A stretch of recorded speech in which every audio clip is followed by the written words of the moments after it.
AIMIM party के chief Asaduddin Owaisi संभल के सरायतरीन व रुकनुद्दीन सराय इलाके में जनसभा को संबोधित करने पहुंचे, जहां ओवैसी ने जनसभा को संबोधित करने के दौरान समाजवादी के साथ साथ उनके प्रत्याशी इकबाल महमूद और पिंकी यादव को घेरा। इतना ही नहीं, दोनों के विकास न कराए जाने का कारण भी बताया। असदुद्दीन ओवैसी ने योगी आदित्यनाथ को घेरते हुए कहा कि उत्तर प्रदेश में मैंने जो गर्मी पैदा कर दी है उसे बाबा शांत नहीं कर पाएंगे। भाजपा पूरे देश में सांप्रदायिक गर्मी पैदा करने के प्रयास में लगी हुई है। बाबा कहते हैं कि वे मई जून में शिमला बना देंगे। अब मुख्यमंत्री बताएं कि क्या वे मौसम विज्ञानी हैं? कर्नाटक की सरकार ने हमारी बहनों के हिजाब पहनने पर पाबंदी लगा दी है। वहां पर हमारे लोग सरकार के खिलाफ लड़ाई लड़ रहे हैं, जबकि कोर्ट ने कहा है कि कोई भी सरकार ये तय नहीं कर सकती है कि कोई क्या खाएगा और क्या पहनेगा। का इस्तेमाल करिए। आप कब तक दरी बिछाएंगे समाजवादी के लिए? कब तक दरी बिछाएंगे आप? क्या मिला आपको? यहाँ के विधायक ने कौन सा काम किया? कुछ काम किया? कहीं नजर आए?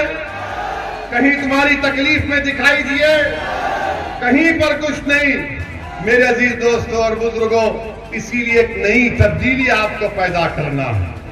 समाजवादी पार्टी बोलेगी ओवैसी भड़काऊ भाषण देता है। बीजेपी मुख्यमंत्री भी बोल दिए कि देखकर बोलना चाहिए। हम आपको ये बताने आए हैं कि आप डरिए मत, हिम्मत मत हारिए, हौसले को बुलंद रखिए। और अगर और हौसला हासिल करना है तो एक सोशल मीडिया पर एक वीडियो देखिए।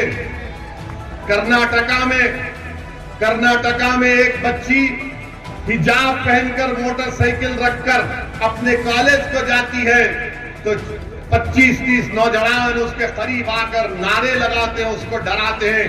उस बच्ची ने जो बहादुरी का काम किया, उस बच्ची ने उन तमाम की तरफ देखकर कहा अल्लाहु अकबर। उस बच्ची ने नारा लगाया तो सब ठहर गए। फिर से कहा अल्लाहु अकबर। 3 मरतबा कहा उसने। तो यही मैं कह रहा हूं, अगर भीड़ आ जाती है, गोलियां चलती हैं, सिर्फ 5 सेकंड के लिए तुम ठहरो, रहमत नाजिल होगी, तुम्हारे हौसले बुलंद हो जाएंगे। सिर्फ 5 सेकंड ठहरो। तुम अगर एक वक्त ठहर जाओगे, तुम अगर एक वक्त असमोली में एक अच्छा फैसला ले लोगे कि अब डर की बुनियाद पर वोट नहीं दिया जाएगा, उम्मीद की बुनियाद पर वोट दिया जाएगा। मेरे अजीज दोस्तों और बुजुर्गों, डरने और घबराने की जरूरत नहीं है। अच्छा, अभी आप देखेंगे, हम पहले से आपको वार्न करके जा रहे हैं, शाम में 6 बजे से टीवी पे शुरू हो जाएगा। मुस्लिम महिलाओं को बुर्का और हिजाब के नाम पर दबाया जाता है। अरे तुमको कब से मोहब्बत हो गई? मैं क्या पहनता हूं, मेरी बेटी क्या पहनती है, मेरी बीवी क्या पहनती है, उससे आपको क्या मतलब? आपको कुछ नहीं पहनना है, मत पहनो, मेरे को क्या करना है? क्योंकि सुप्रीम कोर्ट का जजमेंट है। बोलेंगे इसने भड़काऊ बात की, जाहिल लोग हैं। पुट्टू स्वामी का जजमेंट है। पुट्टू स्वामी जजमेंट में सुप्रीम कोर्ट ने कहा कि कौन क्या खाता है, कौन क्या पहनता है, वो तुम्हारी जिम्मेदारी।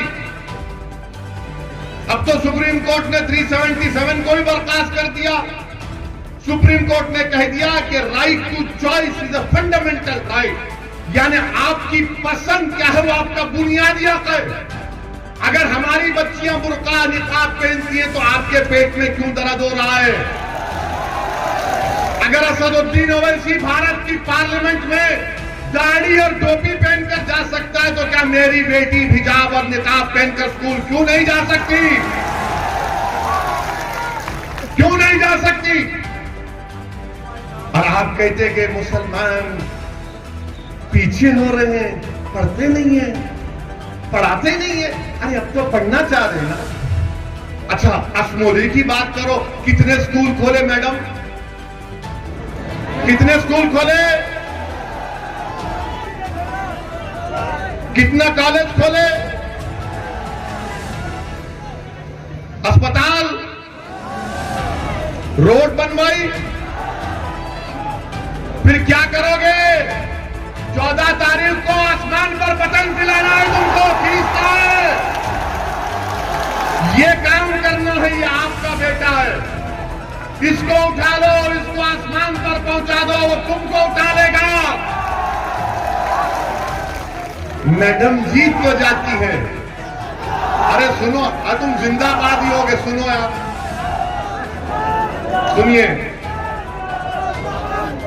मौजूदा विधायक जीत तो जाती है, मगर क्या उन्होंने उत्तर प्रदेश की विधानसभा में संभल बाजू है, 2 बच्चों की मौत हुई, न संभल के नवाब साहब ने, न यहां की विधायक ने उत्तर प्रदेश की विधानसभा में वो जो बच्चों का इंतकाल हुआ, गोली से मर गए, बिलाल पाशा, शहरोज उस्मानी का जिक्र भी नहीं किया, जिक्र भी नहीं किया। अब ये क्या हो रहा है कि मैं विधायक बन जाऊं, वह नवाब साहब का भी मामला यह कि मैं विधायक बनूं। मैं क्या कह रहा हूं कि मैं राजनीति में तिजारत करने के लिए नहीं हूं, मैं राजनीति में हूं तो गरीबों का हक दिलाने के लिए हूं। अगर मैं हैदराबाद से इतनी दूर यहां पर आ रहा हूं तो तुम अपनी मकबूलियत के लिए नहीं आ रहा हूं मेरे भाई और मेरी मां और बहनों, मैं अपने लिए नहीं आ रहा हूं, मैं आपकी लड़ाई लड़ने के लिए आ रहा हूं। और आप समझिए इस बात को।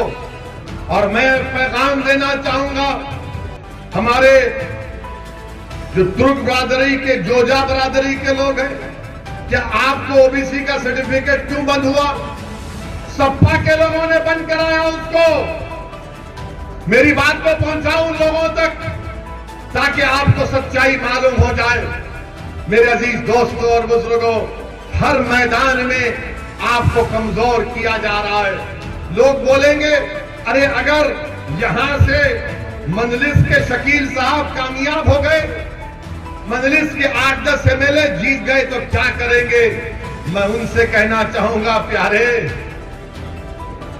8-10 तुम कह रहे हो, 540 का संसद है जिसमें 2 हैं, और जब 2 खड़े हो जाते बीजेपी के 300 खड़े होकर बोलते बैठ जा बैठ जा बैठ जा, मगर हम नहीं बैठते, अपनी बात को करते हैं। हम सिर्फ 5 मिनट 6 मिनट में पूरी गर्मी पैदा कर देते बाबा।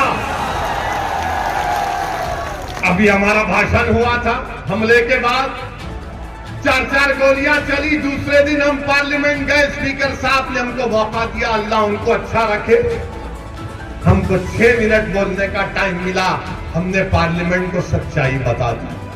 अब लोग हमसे पूछते हैं कि 24 घंटे तुझ पर नहीं हुए गोली चलाने के बाद और तू आकर ये बात कर सकता है, वो क्या है? हमने कहा 24 घंटे न छोड़ो, अगर 4 घंटे भी होते तो उससे ज्यादा हम बोलते, क्योंकि हमारी जिंदगी हम अपने रब को दे चुके हैं, हम दे चुके हैं।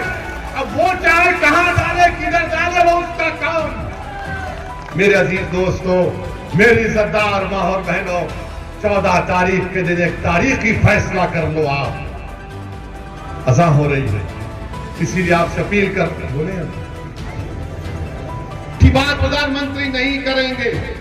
प्रधानमंत्री जब उन पर आ जाती है बात तो फौरन बोलते मैं जिम्मेदार नहीं हूं, कोई और जिम्मेदार है। क्या आप सरकार क्या कर रही थी आप? दूसरी बात के अजीज दोस्तों और बुजुर्गों, आज बीजेपी के मुख्यमंत्री कहते हैं कि मैं उत्तर प्रदेश में मई जून में सर्दी पैदा कर दूंगा। मौसम वैज्ञानिक है बाबा आप। मई जून में कोई सर्दी पैदा कर देता है। अब बोलते हैं कि अब मैं सर्दी के मौसम में गर्मी पैदा कर दूंगा।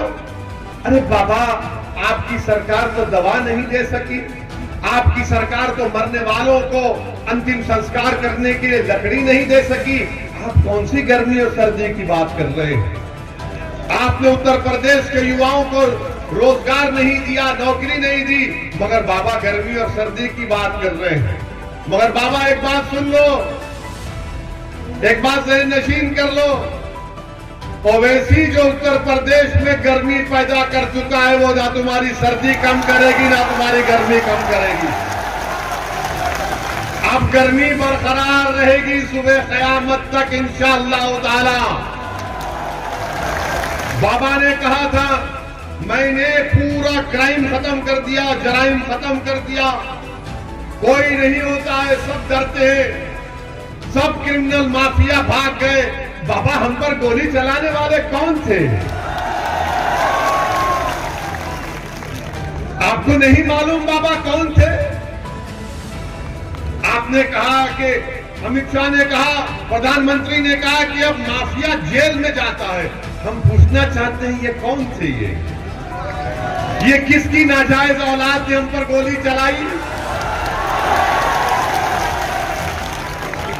ये वन मम्मी टू डैडी की औलाद है, ये गोडसे की औलाद है, ये वही मानसिकता के लोग हैं जिन्होंने गांधी की हत्या की थी। ये वही लोग हैं जो अंबेडकर के संविधान की धज्जियां उड़ाना चाहते हैं। इनको रूल ऑफ लॉ पर भरोसा नहीं है, इनको रूल ऑफ गन पर भरोसा है, इनको बैलेट पर भरोसा नहीं है, इनको गोली पर भरोसा है। वो ये चाहते हैं कि इनकी आवाज को दबा दिया जाए। मैं पूछना चाहता हूं बाबा, ये गोली चलाने वाले कौन थे? और बाबा ने कहा कि ओवैसी को अपनी भाषण को देखकर देना चाहिए। बाबा मेरी जबान चलेगी तो तुम्हारे बोलने से नहीं चलेगी, मेरी जबान चलेगी तो इन नौजवानों के जज्बात की तर्जुमानी करेगी। मेरी जबान चलेगी तो असमौली उत्तर प्रदेश के नौजवानों की तरफ पर चलेगी। मेरे मुंह में मेरी जबान है, तुम्हारी जबान नहीं आएगी इंशाअल्लाह ताला।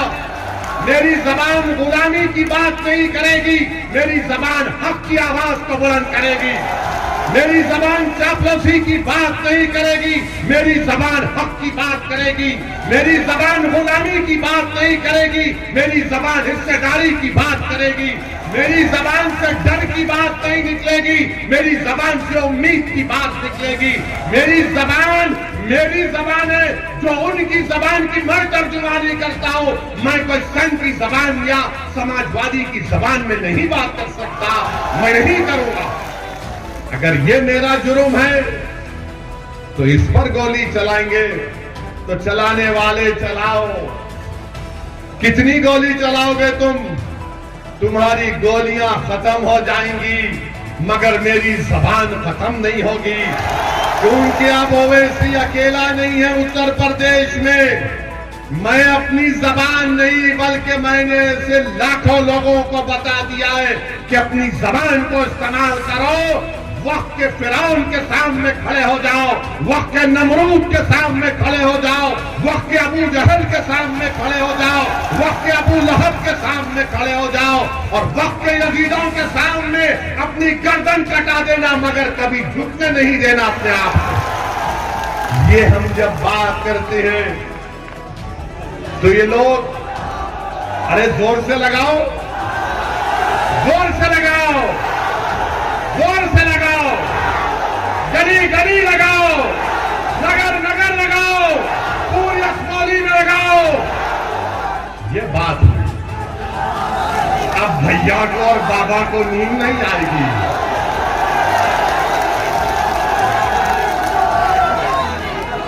अब आप सुनिए, गोली चली तब भी इतनी जबान चल रही है। अब ये सोच रहे होंगे ये तो पापी, ये तो गोली चलने के बाद भी तेज जा रहा है। जाएगा तेज, तुम्हारे हाथ में नहीं है किसी की जान लेना, वो तो अल्लाह का काम है। जब तक अल्लाह बोलेगा जिंदा रहेंगे, जब अल्लाह फैसला कर लेगा चले जाएंगे। सुनो असमौली की जनता, सुनो रुकनुद्दीन सराय के गयूर अवाम, मेरी माँ और बहनें, मैं अपनी माँ और बहनों से हाथ जोड़कर अपील कर रहा हूं कि असदुद्दीन ओवैसी मौत से नहीं डरता, क्योंकि मेरी माँ ने मुझे ये सिखाया है, मेरे मरहूम वालिद ने मुझे ये सिखाया है कि मौत से मत डरो, मौत के बाद जो हिसाब किताब होगा उसकी फिक्र करो। जब हिसाब किताब होगा, पूछा जाएगा कि बताओ असदुद्दीन, तुमको दुनिया में इज्जत दी गई, मुकाम दिया गया, तुमने उसको कैसे इस्तेमाल किया? मैं गुनाहगार हूं, मैं कितना गुनाहगार हूं मेरा रब जानता है, मगर एक बात तुम्हारे सामने जिम्मेदारी से कह रहा हूं कि मैं बेईमान नहीं हूं, ना कभी रहूंगा इंशाअल्लाह ताला। मैंने कभी भी अपनी मफाद के लिए आवाम का सौदा नहीं किया। मैं अगर राजनीति में हूं तो तिजारत करने के लिए नहीं हूं। मैं अगर राजनीति में हूं तो दौलत कमाने के लिए नहीं हूं। मैं अगर राजनीति में हूं तो गरीब और मजलूम आवाम को उनका मुकाम दिलाने के लिए, उनका हिस्सा दिलाने के लिए हूं। यही हमको सिखाया गया था। और हमको मौत से ज्यादा ये सोचना है कि हम दुनिया में क्या करें, कैसा लेकर करें, क्या किए कि उनके सबका हिसाब किताब होगा। कोई नहीं बचने वाला है, सब जाएंगे। सब बड़े बड़े मुख्यमंत्री पहले जा चुके हैं, सब जाएंगे, हम भी जाएंगे। मगर इंशाअल्लाह ताला जब जाएंगे तो हशर के मैदान में मैं अपनी मां को शर्मिंदा नहीं करूंगा इंशाअल्लाह ताला। मैं अपने बाप को शर्मिंदा नहीं करूंगा इंशाअल्लाह ताला। वो हशर का मैदान होगा तो हसनैन करीमैन रहेंगे, हौज़े कौसर भी होगा इंशाअल्लाह ताला। मेरे अजीज दोस्तों और बुजुर्गों, हम कमली वाले की उम्मत हैं, हम कमली वाले की उम्मत हैं और हमको डरने और घबराने की जरूरत नहीं है। अल्लाह हमारे लिए काफी है।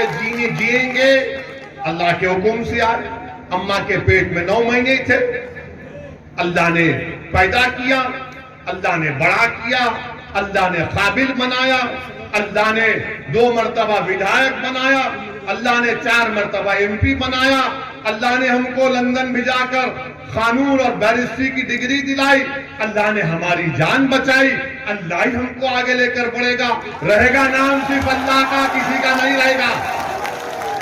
ये हमारा मामला है। मेरे अजीज दोस्तों और बुजुर्गों, इसीलिए हम आपसे अपील करने आए हैं, खास तौर